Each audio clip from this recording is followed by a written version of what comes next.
Di video sebelumnya, Hibiki sudah memulai petualangannya menuju dungeon utara sebagai syarat untuk sampai di Terra Dinas menemui para Sage agar bisa kembali ke dunia asalnya berkumpul kembali dengan teman-temannya. Namun ternyata teman-temannya itu juga berada di Isekai menyusul Hibiki, tapi sampai saat ini mereka belum menemukannya. Lalu seperti apakah kisah seru cerita selanjutnya? Mari kita langsung emaliakan saja. Lanjut bang.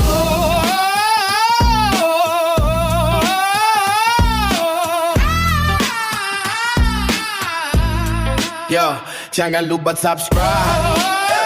Jangan lupa subscribe. Jangan lupa lanjut bang. Yo, check it.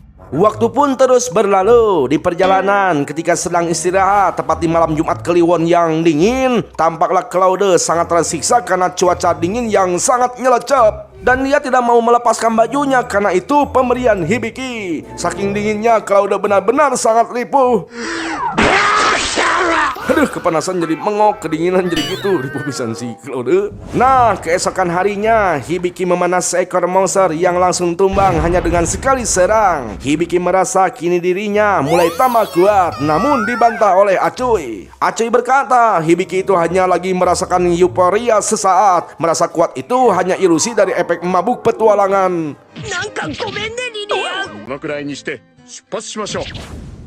Di sana Claude mengingatkan Hibiki untuk berlatih setiap hari karena mengandalkan jurus saja itu belum cukup lantaran ada saatnya Hibiki tidak bisa memakai jurusnya. Namun Hibiki tidak terlalu fokus mendengarkan ceramah Claude karena sedang mabuk perjalanan sampai-sampai dia muntah kupat tahu Singaparna. Oleh sebab itu akhirnya mereka memutuskan untuk beristirahat sejenak.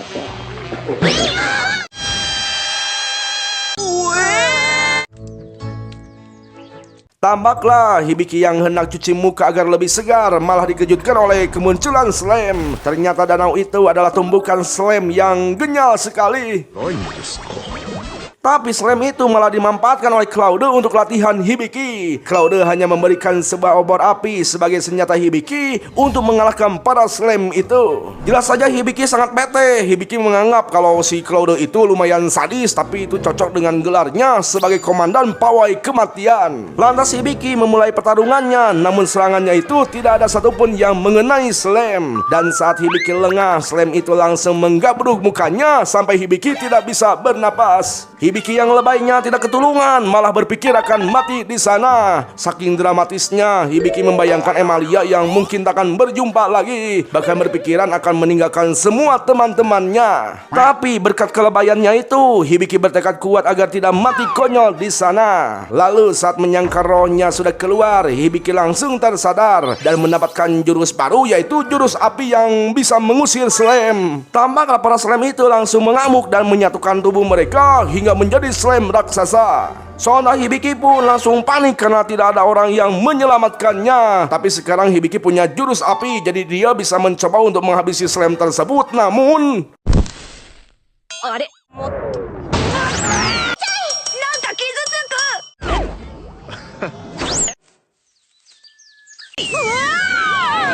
ya, syukur alhamdulillahnya meski api dari jurusnya itu hanya muncul sautan, tapi Hibiki berhasil mengusir slime tersebut.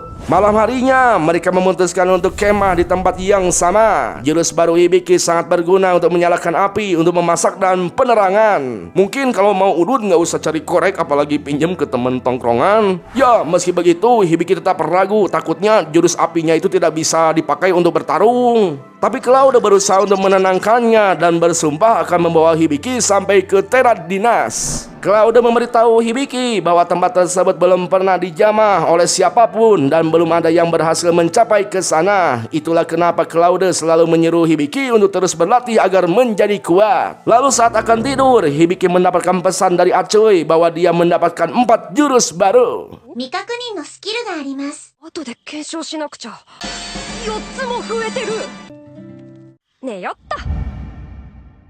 Keesokan harinya, mereka melanjutkan petualangan dan di perjalanan mereka bertemu dengan segerombolan orang. Ternyata orang itu adalah pengungsi akibat desa mereka yang diserang oleh para zombie. Mereka mengaku sudah melaporkannya ke guild, namun bantuan tidak kunjung datang. Tapi katanya ada seorang ciwi yang berjuang sendirian membantai para zombie tersebut. Claude pun memanfaatkan momen itu untuk melatih Hibiki sebagai persiapan untuk melawan musuh yang akan mereka temui nanti. Nah, setelah tiba di lokasi munculnya para zombie, mereka melihat banyak lubang jebakan untuk menjebak para zombie. Claude mengingatkan mereka untuk hati-hati agar tidak terjerumus ke jebakan Batman. Namun,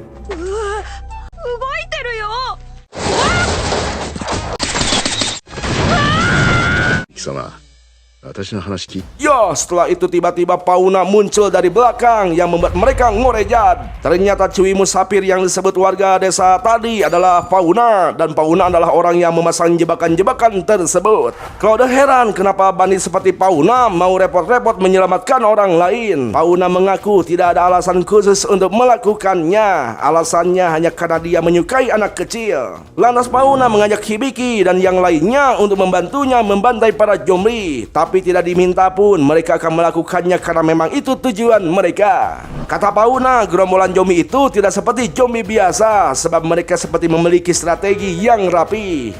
Tidak lama dari itu Hibiki kembali menginjak jebakan yang dipasang oleh Pauna. Padahal Pauna sudah mengingatkannya, tapi si Hibiki tetap saja ceroboh. Bahkan Acuy memberitahu Hibiki sudah mendapatkan gelar baru, yaitu Master Nginjak Perangkap. Di sana Pauna menanyakan kenapa Hibiki belum belajar jurus deteksi perangkap, padahal Hibiki adalah seorang penilai. Nah, karena Hibiki belum mengerti tentang jurus tersebut, Pauna menyuruhnya untuk menilai jebakan yang terpasang di sana. Jika Hibiki terus-menerus melakukannya, Pauna yakin Hibiki akan mendapatkan jurus deteksi perangkap. Setelah itu tampaklah Pauna berdoa di dalam gereja. Tiba-tiba muncul kedipan cahaya di kompas dewa yang membuat Hibiki kaget. Claude menjelaskan kompas dewa itu menyimpan permata suci dari 11 dewa yang ada. Jika ada yang berdoa, maka permata suci itu akan menyala sebagai balasan doa. Lalu setelah itu tiba-tiba lonceng gereja berbunyi dengan sangat keras yang membuat mereka langsung keluar. Dan setelah lonceng itu berbunyi, tiba-tiba para zombie pun langsung bermunculan.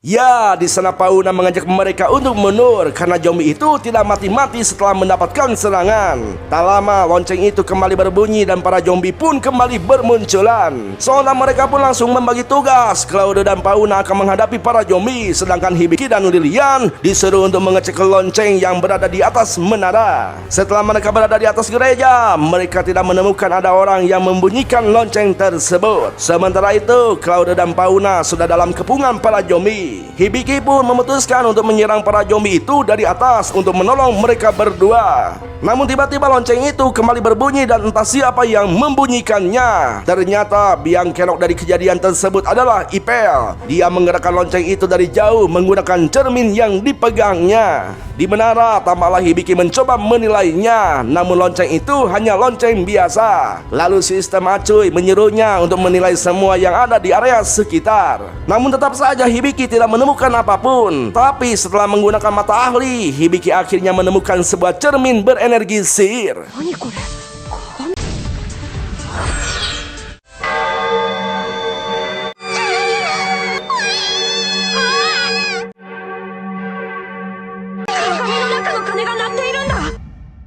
Ya, bersamaan dengan itu, Claude dan Pauna terus diserang oleh zombie yang tidak ada habisnya. Pauna sudah hampir pasrah untuk menghadapi para zombie yang tidak bisa mati. Sementara Claude tidak menyerah untuk menghajar mereka tanpa henti.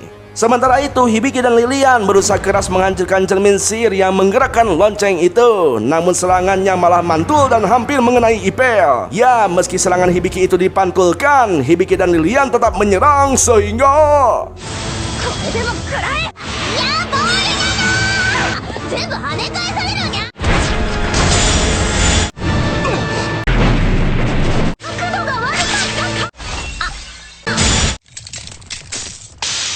Ya, entah keberuntungan atau apalah, berkat pantulan itu cermin di tangan Ipel langsung hancur. Bersamaan dengan hancurnya cermin milik Ipel, para zombie pun seketika langsung lenyap.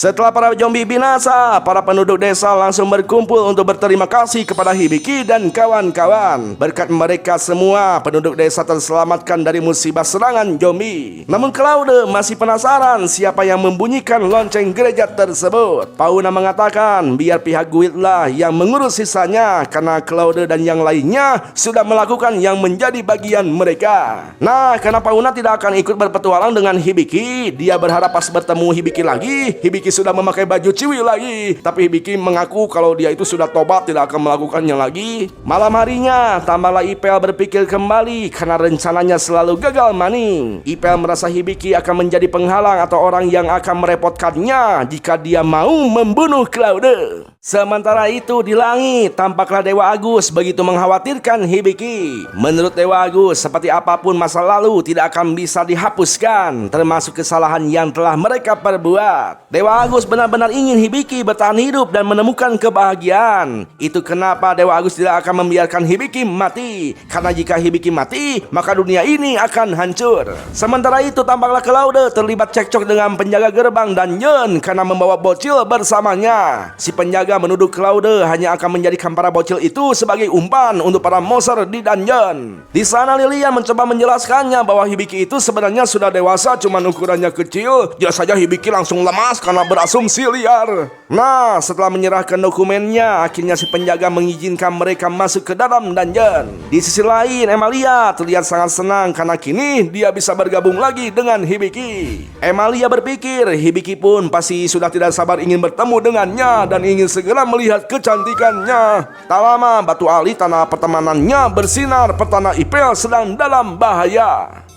イベル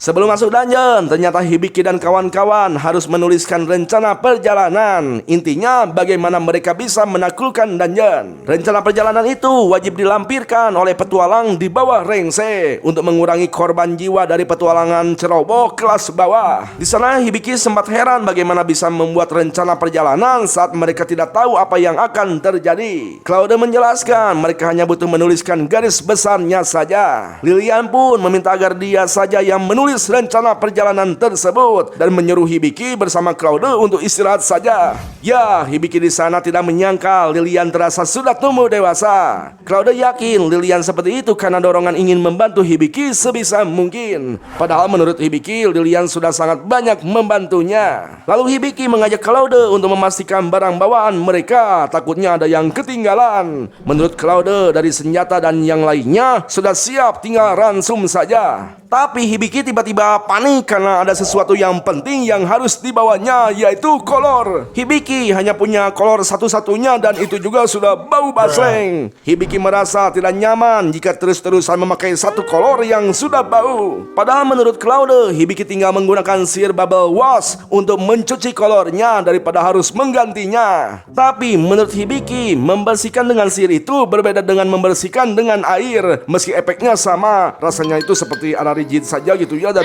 tidak biasa. Hibiki benar-benar bingung karena di isekai tidak ada yang menjual kolor merek Gitiman sama seperti yang dipakainya. Hibiki tidak mengerti, rasanya beda saja menggunakan merek Gitiman itu dengan kolor pundoshi atau kolor kuno. Di sana sistem Acui pun tidak bisa menjelaskan karena ternyata Acui itu ciwi yang tidak pernah memakai kolor. Mengetahui Acui adalah ciwi, Hibiki langsung berpikir liar. Mungkin saja si Acui sudah melihatnya di berbagai macam situasi. Woi, situasi apa woi? Biasa bang, bujang bang. Kalau lu masih bocil lu, sosokan lu. Nah, lalu Pene menyarankan agar Hibiki menggunakan skillnya untuk membuat kolor, yaitu skill copy paste.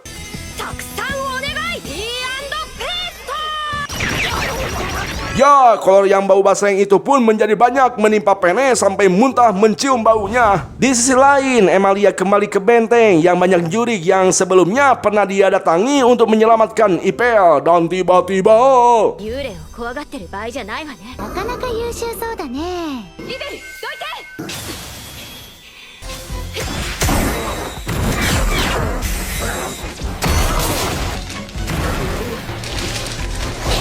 「Ya, Emilia tidak menyangka ternyata monster mengerikan yang bersama Ipel itu adalah rekan Ipel sendiri. Ipel mengatakan tujuannya mengendalikan monster serigala itu untuk kedamaian dunia, tapi Emilia tidak sedikit pun percaya kepadanya. Di sana Emilia merasa sangat kecewa karena di umurnya yang sudah 56 tahun, orang yang dianggapnya teman pertamanya adalah seorang penjahat. Bahkan bukan hanya kecewa, Emilia juga merasa sangat murka saat Ipel menghancurkan kalung pertemanan yang diberikannya.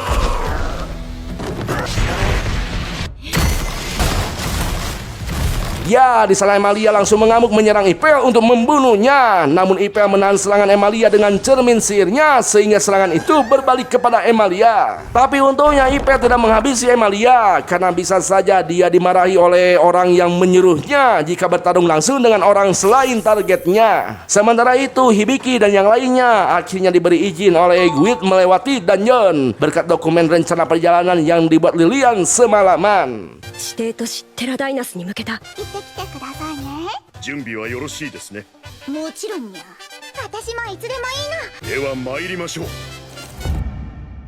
Saat berada di dalam dungeon, Claude melarang Hibiki untuk tidak menggunakan peta dunia alias Google Map. Tujuannya untuk melatih insting Hibiki agar tidak terlalu banyak bergantung pada peta dunia. Jika Hibiki terus bergantung pada peta dunia, ia tidak akan pernah bisa sensitif pada bahaya. Sementara itu, Hibiki malah fokus kepada suara acuy yang memberitahunya bahwa konduktivitas otoritas sucinya telah turun 15%. Sontak Claude pun menegurnya agar Hibiki tidak ngahulung di dungeon karena hal itu sangat berbahaya. Lengah sedikit saja bisa nyawa yang menjadi taruhannya. Bersamaan dengan itu, Dewa Agus yang sedang mengkhawatirkan Hibiki didatangi oleh Dewa Sihir. Setelah dicaplok oleh Dewa Sihir karena bercandanya terlalu berlebihan, Dewa Agus mengabarkan bahwa Hibiki masuk ke dalam dungeon. Dewa Sihir pun merasa aneh kenapa Hibiki berani masuk ke dungeon karena hal itu berbahaya untuk statusnya saat ini. Dewa Agus menjelaskan alasan kenapa Hibiki ingin menaklukkan dungeon, yaitu untuk menemui para Sage untuk menanyakan cara kembali ke dunia asalnya. Sontaklah Dewa Sihir heran kenapa Dewa Agus tidak menegur Hibiki karena para Sage tidak akan tahu cara kembali ke dunia asalnya. Dewa Agus beralasan meski tidak ingin Hibiki mati, dia juga tidak ingin mengendalikannya. Tapi entah kenapa Dewa Sihir merasa sedang mengkhawatirkan Hibiki dan sepertinya dia mengenal Hibiki. Setelah itu Dewa Agus menanyakan keperluan kedatangan Dewa Sihir ke sana. Dewa Sihir mengaku ingin mengundangnya minum teh, tapi karena Hoream alias malas, Dewa Agus pun menolaknya. Namun setelah diberitahu bahwa yang mengundangnya itu Dewa Obat yang melonnya agak akhirnya Dewa Agus menerima undangan tersebut. Langsung dihantamlah itu si Dewa Agus karena terang-terangan Dewa Agus ingin melihat belahan katulistiwa Dewa Obat. Kembali ke dungeon, tampaklah monster pertama yang mereka temukan adalah Slam. Hibiki sempat ketakutan melihatnya, namun Penny memaksanya melawan untuk menunjukkan hasil dari latihannya dan... あれはスライムに違いない。 Ya, meski kecil ternyata cukup untuk membinasakan seekor Slam. Tapi di sana Claude merasakan ada yang aneh dengan dungeon tersebut yang seharusnya ada jalan tapi malah buntu. Ternyata setelah dicek oleh Hibiki ada monster batu yang menutup jalan. Hibiki meminta Lilian untuk membereskannya karena tongkat milik Claude tidak bisa menghancurkannya.